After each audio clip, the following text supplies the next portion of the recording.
네, 반갑습니다. 그, 주민분들이 오신다고 하니까 뭐 다 오실 때까지 뭐 노래라도 한 곡 부를까요? 네. 그죠? 네, 저기, 마스크들, 이 코로나가 오는 바람에 마스크들 다 쓰셨는데, 그, 자, 저는 모자에다가 마스크를 쓰니까 더 잘 안 보이죠? 제가 오늘만큼은 모자를 벗겠습니다. 네. 네. 저는 아까 소개받은 설레마을 농업회사법인, 네, 김창기라고 하고요. 저는 보시다시피 이렇게 승려입니다. 제가 이제 여기 이렇게 승려인데, 저희 마을에는 처음에 저희 마을에는 갈등이 처음에 되게 심했어요. 뭐 어느 정도로 심했느냐면 누워서 침 뱉기긴 한데 저는 지나간 잘못은 부끄러운 게 없다고 생각합니다. 바꾸지 않는 게 더 부끄럽다라는 생각을 갖고 있기 때문에 제가 지금은 아주 평화롭고 행복한 마을입니다. 그래서 제가 자신 있게 말씀드립니다. 어느 정도였냐면 이장님이 보기 싫어서 젊은 사람이 폐기는 해야 되겠는데 팰 수가 없으니까 바켓을 치워놓고 팼다는 그런 전설이 있습니다. 그럴 정도로 마을의 갈등이 심했습니다. 그랬던 마을이었는데 지금은 마을 주민들이 아주 재밌게, 네, 그렇게 지내고 있는 마을이 됐고요. 소득 또한 상당히 높습니다. 마을 주민들이 단합하고 행복해지면 소득은 자연스럽게 높아지더라고요.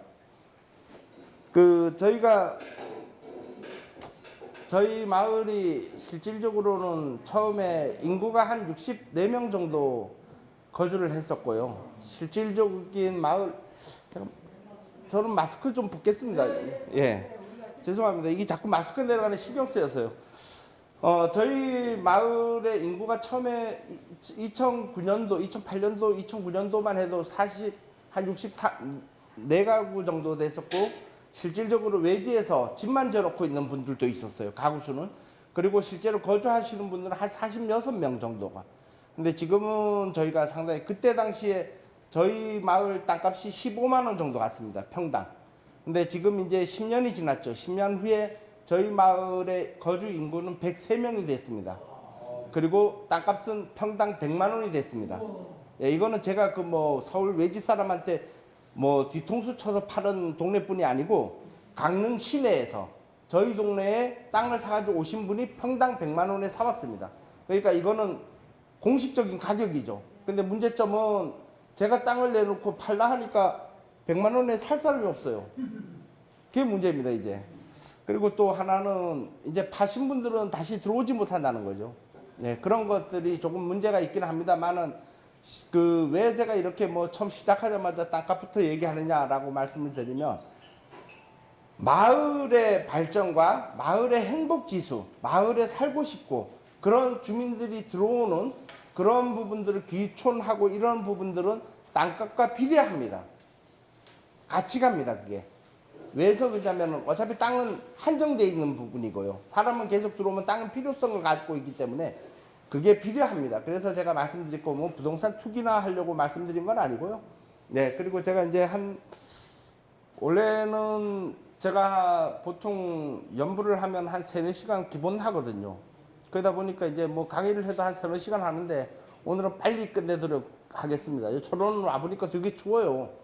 그래서 더 춥기 전에 하여튼 가도록 하겠습니다. 그리고 여기에 요분들이 저희 채영휴양마을의 핵심적인 분들입니다. 요 부분은 이제 올해 돌아가셨고요.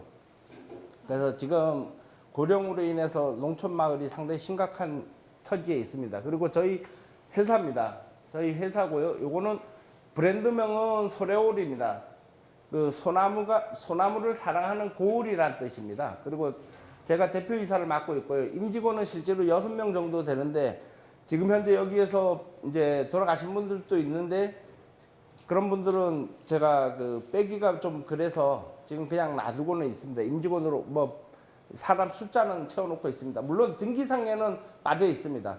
등기상에는 빠져 있는데 제가 이렇게 6명이라고 소개는 하고 있습니다. 그리고 저희 마을에서 주요 사업은 이제 여기에 보시면 농특산물이나 이런 것들을 가공해서 판매하고 이러는, 그리고 이제 저희 영곡면 삼산 사계리가 있습니다. 삼산 1, 2, 1, 2, 3, 2, 4리가 있는데 그 사계리를 묶어서 그 어르신들 농촌 건강 장수 마을이라든가 이런 부분들을 같이 하는 어르신들 공동체를 활성화하는 사업을 하고 있습니다. 저희 회사가 갖고 있는 경영 목적입니다. 제가 이 솔레마을 농업회사를 만들 때 목적이 그거였습니다. 이타 자리라고. 즉 타인을 이롭게 해서 나까지 좀 행복을 추구하자. 그런 차원에서 만들었는데 지금은, 그때는 이걸 처음 만들 때는 제 목표가 30억이었습니다. 매출. 근데 지금은 매출 30억이 의미가 없어졌습니다. 이제는. 왜 의미가 없어졌느냐면 저희 마을 전체 매출이 한 50억 이상 나오는 걸로 추정이 되고 있고요. 저희 솔레마을 농업회사법인 체험관에서만 회계 자료를 따로 만들거든요. 근데 거기서만 3억 9천 매출이 나옵니다. 그러다 보니까 이제는 각자 도생, 여기서 벌어서 이쪽으로 집어넣고 여기서 벌어서 이쪽 집어넣고 이렇게 하는 것이 아니고, 여기서 벌어서 이 사람들한테 행복을 전체적으로, 쉽게 말해서 저희 솔레마을 농업회사 법인이 벌어서 환원 사업으로 주민들이 행복을 누릴 수 있게끔 그렇게 돌아가는 것이 맞는 구조다라는 생각으로 각자 도생, 지금은 이제 각자 도생을 하고 있습니다. 그리고 이념은 가합의 공동체입니다. 여기서 이게 가장 중요한 건데요. 제가 처음에 마을에 법인을 만들 때 동네 분들이 참여를 11명이 했습니다. 그때 제가 이장을 막 보던 참이었고요. 그래서 11명이 눈치를 보고 참여를 했습니다. 그런데 문제는 제가 이제 이장을 그만두고 나니까 한 분 한 분 빠져나가고 싶어 하는 거예요. 그런데다가 또 하나, 아까도 말씀드렸지만 마을 간의 갈등이 상당히 심한 마을이다 보니까 눈치를 보는 거예요, 서로. 그래서 제가 가진 생각이 임시 가짜. 우리가 지금 모인 이 모든 것들이 인연 따라, 형상 따라 가는 것이다. 이게 불교적인 어떤 철학적인 부분인데, 우리가 지금 모인 이 자리도 마찬가지입니다. 이것도 엄밀히 따지면 임시로 모인 겁니다. 여러분들이 주민이 나는 여기 평생 살 거야. 그렇죠. 평생 사시겠죠. 근데 그게 돌아가실 때까지거든요. 그러고 나면은 그 다음에 또 헤어지는 겁니다. 사람은 모든 게 다 생했으면, 만들어졌으면 멸하는 게 맞는 거거든요. 그러면은 굳이 우리가 우리 것만이라고 고집을 피울 게 있겠느냐. 그래서 가합의 공동체를 하되 임시로 우리가 모인 거다. 그러니까 저 사람도 배척할 필요 없고, 결론은 이 사람도 배척할 필요가 없는 겁니다. 모든 사람이 다만 지금 참여를 안 할 뿐이고, 저 사람은 내일 참여할 거고, 저 사람은 지금 참여한 거고, 이 차이가 있을 뿐이지 우리 공동체가 아닌 건 아닙니다. 마찬가지로 우리 여기 마을, 아까 저기 총무님한테 제가 물었더니까 문현이가 왜서 문현이라고 그랬더니 그 전에는 문현이라고 했다 하더라고요. 그래서 그 현자가 뭐 거물 현자도 있을 수 있고, 땅이 거무면 거의 뭐 문현이 이런 거 많이 쓰거든요. 근데 거물 현자도 있을 수 있고, 제가 볼 때는 여기가 아주 현명해서 현자 같아요. 그리고 문혜리라고 지금 돼 있는데 아주 지혜로운 동네 같습니다. 그리고 저희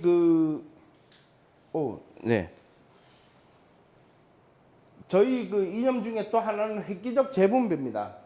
여기 보시면 이 획기적 재분배라는 게 뭔 말이냐면, 저희는 따로 배당을 하지 않습니다.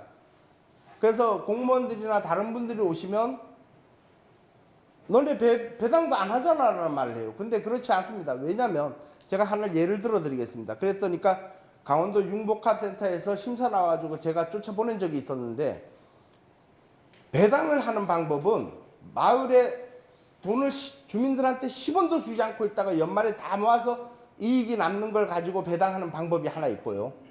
그건 회사 방식입니다. 그거는 밖에서 하는. 근데 저희는 어떻게 하느냐면, 개드롭을, 예를 들어서 저희 마을은 개드롭이 유명합니다. 개드롭을 유통업자가 와가지고 12,000원에 사갑니다. 그때 저희는 13,500원에서 15,000원까지 줍니다.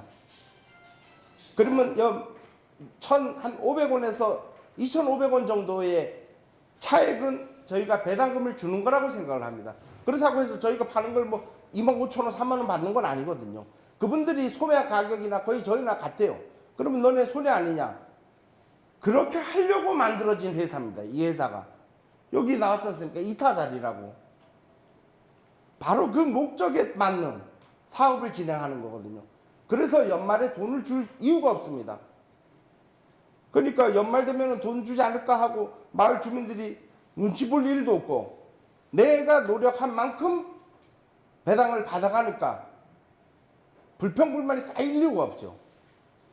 그래서 더더구나 이제 이게 조금 단점은 있습니다. 뭐가 단점이냐면 올해는 그래도 동네 주민들이 많이 저한테 물건을 주셔가지고 제가 강원도에도 납품을 하고 뭐 했습니다만은 그 물건이 평상시에 모자라요. 그러면 평상시에 물건을 잘 안 줍니다. 주민들이. 그러면 그거에 대해서 리더는 준비를 해야 된다는 게 제가 갖는 생각입니다. 그래서 저희가 평창군 그 진부면 쪽 대관령면하고 저희가 붙어 있습니다. 그래서 그 대관령면 바로 옆 동네죠. 옆 동네하고 저희 삼리나 이런데 농가들하고 같이 연결을 해 놓습니다. 그래서 주민들이 안 왔을 땐 거기서 가지고 옵니다. 그래서 같은 마을이거든요. 그 사리하고 삼리가 붙어 있거든요. 그 이리 이런 데서 가져와서 같이 이제 해결하고 하는 부분들을 만들어 놓습니다. 그리고 저희가 이제 자체적으로 융복합 6차 산업 마을 기업입니다. 그리고 그 직영 규모는 농장은 한 8만 5천 평 정도 되는데요. 요 8만 5천 평을 제가 다 짓는 건 아닙니다. 장목반들이 여기에 속한 장목반들이 있습니다. 예, 그 단체들이 짓는 겁니다. 제가 뭐 어떤 분들이 와 엄청 떼부자인 것처럼 얘기하시는데 저는 거의 뭐 농자도 잘 모르고요. 그래서 이제 한 8만 5천 평 정도 됩니다. 쌀이라든가 이런 것들을 하시는 분들이. 그리고 이제 10,000평 정도는 산채를 전문으로 하시는 분들이고요. 네, 2008년부터 2019년, 2020년 지금까지 하고 있고요. 그리고 요거는 이제 저희 그곳 뭐 마을 연혁에 붙어 있는 상장들이고요. 여기서 이제 중요한 게 이겁니다. 아까도 말씀드렸지만 제가 2008년도 이장이 됐어요. 아까 2007년도, 2006년도 저희 마을의 갈등이 최고로 고조돼 있을 때입니다. 그래서 2008년도에 제가 이장을 하려 해서 한 게 아니라 저는 성격이 못 돼가지고 그런지 몰라도 선출직 나가면 안 뽑아줘요. 그죠? 우리 여기 이장님 계시네. 우리 이장님도 저 투표 안 했잖아요. 그죠? 저 강원도 체험 휴양마을 회장 나갈 때 시켜달랄 때는 안 시켜주더라고요. 그러니까 지금 와가지고 지네 필요하니까 꼭 해달라고 그래가지고 지금 하고 있는데, 제가 2008년도에 그 마을에 회의를 나갔더니까 회의에서 이제 우리 이장님을 동네 분들이 이제 쉽게 말하면 우리 표현대로라면 쫓아낸 겁니다. 그리고 나니까 나는 체면상 못하는 거예요. 서로 다 하고 싶은 분들이 몇 분 있었겠죠. 근데 전 이장이 이제 아직 마을에서 떠난 것도 아니고 그러니까 만만한 게 없는 거예요. 그래서 저를 보고 스님이니까 엄청 투명할 거야. 스님들이 얼마나 도둑놈들인지 모르고 하시는 말이에요. 스님들이 그죠? 우리 어르신 잘 하시네. 그죠? 예. 그러니까 지네는 농사도 하나 안 짓고 그렇지 않습니까? 그러면서도 자가용 끌고 다니고 이러는 게 스님들이거든요. 그 신도들한테 해서. 근데 이제 제가 승려니까 하는 얘기입니다. 여러분들 나가서 그런 얘기 하면 안 됩니다. 예, 그럼 좀 혼나요. 실제로 마을의 투명성을 보장할 수 있고 마을의 화합을 필요로는 다 느낍니다. 그래서 저를 보고 제가 그 마을에서 나서 자랐거든요. 그러니까 네가 한번 해봐라. 그래서 이제 제가 이장이 됐습니다. 그래서 2008년도 이장이 돼서 저희 마을에 하루에 3번 돌은 145km가 나옵니다. 엄청 긴 동네죠. 그래서 하루에 3번을 돌아봤습니다. 3번씩을. 그걸 몇 달을 돌아보니까 마을이 보이더라고요. 평상시에 본 마을은 마을이 아니었고 그냥 내가 좋아하는 내 고향, 내 이웃, 우리 아저씨, 우리 고모네 이런 데를 봤던 거고요. 진짜 마을이 보이기 시작했습니다. 그래서 마을을 보니까 가장 문제점이 뭐냐면은 누군가가 농사를 져서 개두릅이 잘 된다 그러면 다 개두릅 심습니다.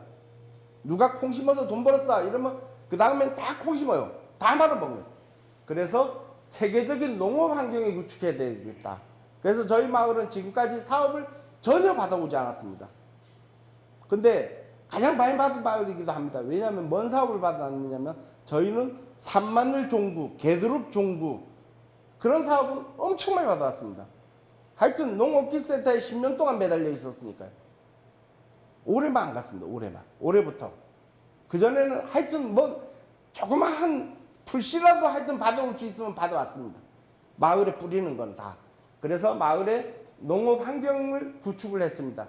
그리고 그 다음에 고객 응대의 질적 향상을 해서 주민 교육을 시켜야 되겠다. 그래서 우리 동네 주민들이 아직까지도 모르는데 요새 제가 강의 나가서 자꾸 떠들어서 아마 알 수도 있는데 요새는 제가 예전에 이장이 돼가지고 이제 마을을 이렇게 도는데 마을에 갔더니 손님이 왔습니다. 손님이 와서 닭을 시켰어요. 저희 동네가 토종닭 마을이었어요. 뭐 집집마다 다 토종닭을 했어요. 근데 닭은 보이지도 않는데 뭐 다 토종닭을 하는 거예요. 근데 그 손님을 맞이하는 자세가 장사를 하시는 분이 아니에요. 예를 들어서 이런 겁니다. 아, 난 바빠 죽겠는데 여름에 나는 빨리 가서 김도 배야 되고 바빠 죽겠는데 왜 와가지고 우리 집에 와서 밥을 먹는 거야? 이런 자세예요. 그 사람들이 돈을 그때는 닭값이 한 3만 원 했습니다. 3만 원씩이나 내고 와서 먹는 거거든요. 그런데도 그런 자세를 가지고 말을 하는 겁니다. 예를 하나 들어드리면 제가 깜짝 놀란 게 그 손님이 엄청 참 착해 보이더라고요. 제가 놀란 이유가 뭐냐면은 닭을 시켜 먹었는데 상추가 나왔어요. 근데 상추 뒤에 벌레가 하나 있었습니다. 그러면 손님은 뭐라 그러겠습니까? 그죠? 그게 약을 안 치고 유기농이고 이게 중요한 게 아니에요. 당장 나온 벌레가 더럽고 지저분해 보이는 겁니다. 그게 내부터도 그렇게 되는 거거든요. 그래서 엄마야 하고 소리를 지르니까 주인이 왔어요. 그래서 남자가 이제 앞에 앉아있는 남자가 좀 큰 소리로 막 왜 이런 게 들어있느냐라고 따지듯이 얘기하니까 먹시는 마요! 약을 안 쳐서 그렇구만. 돌아서 가면서. 이건 분명히 잘못된 겁니다. 맞아요. 약을 안 쳐서 그렇고 그 사람들 손님들을 생각한 것도 맞아요. 근데 맞는 말이라 하더라도 아 다르고 어 다르다고 그런 표현은 저 같으면 그 집 불을 확 해놓고 와버렸어요. 근데 손님이 착하니까 그냥 가버린 겁니다. 그래서 아 이거는 아니다. 그리고 가서 헹궈가지고 옆에 있는 거 쓱 따라가 보니까 옆에 있는 거 들고 와요. 똑같이 딴 건데 그 밭에서. 그러면 이렇게 말을 해야 됩니다. 먹기 싫으면 마요. 이게 아니고 아 저희가 약을 안 치다 보니 이렇게 깨끗이 씻는다고 씻어도 흐르는 물에 씻어도 이렇게 벌레가 있을 수 있습니다. 미안합니다. 바꿔드리겠습니다. 하고 가서 바꾸면 되는 거예요. 근데 거기에다가 약을 안 친 게 무슨 자랑이라고. 그거는 우리 농업인들이 유기농으로 재배하는 선택을 한 것일 뿐이지 소비자가 선택해달라고 한 건 아니에요. 소비자는 깨끗한 걸 먹고 싶을 뿐이지 그냥. 그렇지 않습니까? 그런데 무슨 소비자를 위해서 큰 일을 한 마냥 큰 소리를 치는 거 이거는 잘못된 거다라는 생각. 그래서 제가 고객 응대의 질적 향상을 위한 교육을 좀 필요로 해야 되겠다. 그리고 이제 또 하나는 여기에 보면 소규모 생산 농특산물 그때 당시에 한번 사가면은 얼마나 사가야 돼요? 물으니까 뭐 한 100kg 사가면 한 1,000원씩 깎아줄게. 그런 형태로 유통업자한테 계속 넘기다 보니까 그래서 제가 이제 1kg 단위를 팔기 시작했습니다. 그러면서 소매를 하기 시작을 했고요. 그런 부분들을 저희 마을에서 만들어 가야 되겠다라는 생각으로 이제 이 솔레마을 농업회사법인을 설립을 하게 된 겁니다. 그때 당시에는 융복합인 6차 산업인 이런 말이 없었습니다. 그래서 생산, 가공, 판매라는 말을 가지고 제가 진행을 했고요. 이게 2008년도에 제가 구상을 한 겁니다. 그리고 그게 끝나고 나면 이제 그 다음에 획기적 재분배, 여기서 남는 이익으로 아까 말씀드렸듯이 연말에 주민들한테 줄 이익은 없습니다. 주주들한테 배당금은 나가야 되죠. 그거는 내가 돈을 투자한 거에 대한 이자를 받아가는 것 같은 거니까요. 그래서 그 배당금은 나가지만 그 외의 돈이 이월되는 거는 누군가가 갖는 것이 아니고 획기적 재분배, 청소년 농사 캠프라든가 또 사회적 기여를 하는 작년 재작년 같은 경우는 뭐를 했냐면 저희 마을에 이제 여기 좀 있으면 나오겠습니다만 저희 마을에 그걸 했어요. 칠보공예 이런 것들을 했습니다. 동아리 활동을 한 8개 동아리를 만들어 가지고 활동을 했거든요. 그런 데다가 투자를 해 드리는 겁니다. 요거는 이제 보기 좋은 떡이 먹기도 좋다라고 얘기하는데 요거 같은 경우는 저희 마을에서 처음에 2009년도에 제가 손님을 끌고 오려니 방법이 없는 거예요. 그래서 일본에 유학을 간 조카가 한국에 들어오는데 체험을 온다는 거예요. 서울 중구로. 야, 그러면 내가 다 돼줄게. 그 일본 관광객들 우리한테로 좀 데려와. 그래가지고 김치를 했어요. 김장김치를. 그래가지고 했는데 이것도 이제 실패를 한 건데 처음에 한 거라서 주민들이 제가 귀가 얇습니다. 그래서 누가 말하면 다 옳은 말 같아요. 그래서 우리 동네 주민들이 야, 그러면 실제로 그 사람들이 겨울에 가서 먹을 만큼을 해주자. 그래서 한 명당 택배비 막 10만 원씩 내고 막 이렇게 막 보냈어요. 얼마나 많이 했는지. 근데 그렇게 하면 안 되더라고요. 나중에 보니까, 지금에 보니 그냥 그 사람들한테 조금 맛만 보여주는 그런 걸 해야 되는데 저희는 그렇게 했었습니다. 그리고 지금 현재는 이제 초콜릿 체험 만들기라든가 이런 부분들, 산림치유 가이드라든가 이런 부분들로 지금 이제 마을에서 체험을 하는 것들이 거의 투입이 재료비가 들어가지 않는 그냥 주민들로 충분히 가능한 이런 체험들을 진행을 하고 있습니다. 그리고 요거는 이제 지역 자원들을 활용을 해가지고 여기도 지금 식체험 문화관 만드셨는데 저희가 이제 지역 자원들을 활용해가지고 여기에 보면 이렇게 상품들을 만들어 놓은 겁니다. 그리고 이제 마을 기업 활동하기 전에는 미미한 소득 수준이었습니다. 근데 지금 한 10년 정도 지속적으로 활동을 하다 보니까 지금은 마을 전체의 소득 증가에 일조를 하고 있는 상황입니다. 그리고 저는 모든 마을의 활동을 소득하고 연관지어야만이 지속적으로 갈 수 있다. 단절되지 않고 갈 수 있다라는 생각을 갖고 있습니다. 그래서 저희가 단체가 이렇게 많습니다. 저희가. 그리고 이제